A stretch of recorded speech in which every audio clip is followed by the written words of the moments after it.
Today topic is force on a current carrying conductor.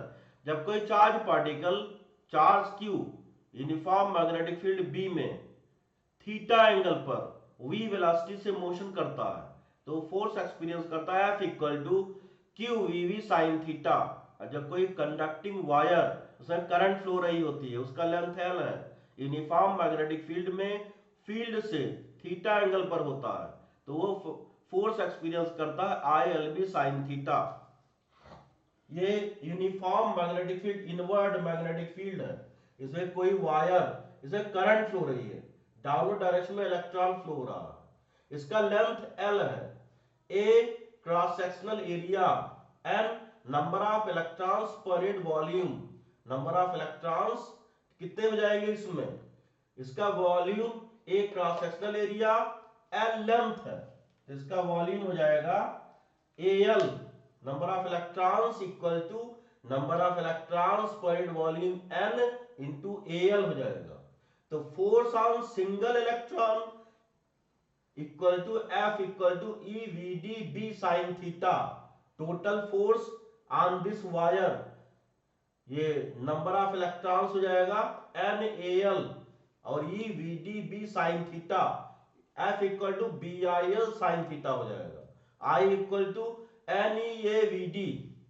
अब इसमें inward magnetic field है, अब कोई वायर इसमें करंट फ्लो रही है, इसका लेंथ L है तो ये एलिमेंट DL है, current element, small element DL है तो ये कितना फोर्स एक्सपीरियंस करता है तो DF equal to DQ VD cross B हो जाएगा। DF इक्वल टू DQ, ये लिख सकते हैं VD को DL बाई DT लिख सकते हैं क्रॉस B, तो DQ बाई DT ये करंट हो जाएगा तो DF vector equal to I और DL क्रॉस B हो जाएगा। तो ऐसे ये कंप्लीट वायर की वजह से फोर्स कितना होगा तो F इक्वल टू इंटीग्रल कर देंगे, इंटीग्रेट कर देंगे तो I integral DL cross B। ये I इंटीग्रल DL वेक्टर ये डिस्प्लेसमेंट वेक्टर है। अब इसमें कोई सेमी सर्कुलर वायर है, ये इनवर्ड मैग्नेटिक फील्ड है, इसमें करंट I फ्लो रही है तो ये कितना फोर्स एक्सपीरियंस करेगा तो इसमें जो DL की वैल्यू हो जाएगी वो 2R हो जाएगी तो फोर्स की वैल्यू हो जाएगी F equal to I into 2R into B हो जाएगा ड्यू टू दिस वायर। अब ये क्लोज लूप है तो इसमें डिस्प्लेसमेंट जीरो हो जाएगा तो फोर्स जीरो, इसमें करंट फ्लो रही है, यूनिफॉर्म मैग्नेटिक फील्ड B है तो फोर्स जीरो हो जाएगा। अब नेक्स्ट एक important numerical, uniform electric and magnetic field with strength E and B are directed along the y axis. ये इलेक्ट्रिक फील्ड और मैग्नेटिक फील्ड दोनों y डायरेक्शन में। A particle leaves the origin with initial velocity v naught. Find y coordinate of the particle when it crosses the y axis for nth time and also comment on the trajectory।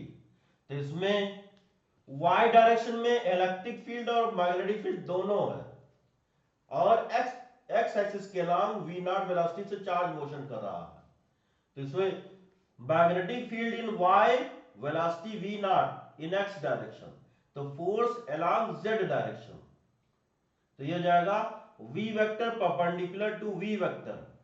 ये v vector the field के just perpendicular charge particle motion कर रहा है तो clear हो गया कि circular path होगा, ट्रैजेक्टरी ये सर्कुलर पाथ बनाएगा, सर्कल में मोशन करेगा।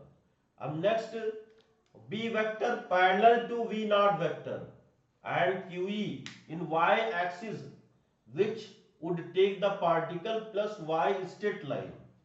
जैसे ये सर्कुलर पाथ, ये इधर मोशन कर रहा है इसका v नॉट तो ये सर्कुलर पाथ में और v वेक्टर पैरेलल टू अगर v नॉट होता है, अगर y एक्सिस के अलॉन्ग v नॉट का कंपोनेंट लेते हैं तो ये y एक्सिस के अलॉन्ग मोशन करेगा, take the particle plus y straight line. तो इसमें दो टाइप का मोशन होगा, स्ट्रेट लाइन प्लस सर्कुलर और दोनों मिलाकर हेलिकल पाथ बनाएगा तो ये हो जाएगा but with increasing pitch as force due to electric field also present in plus y direction.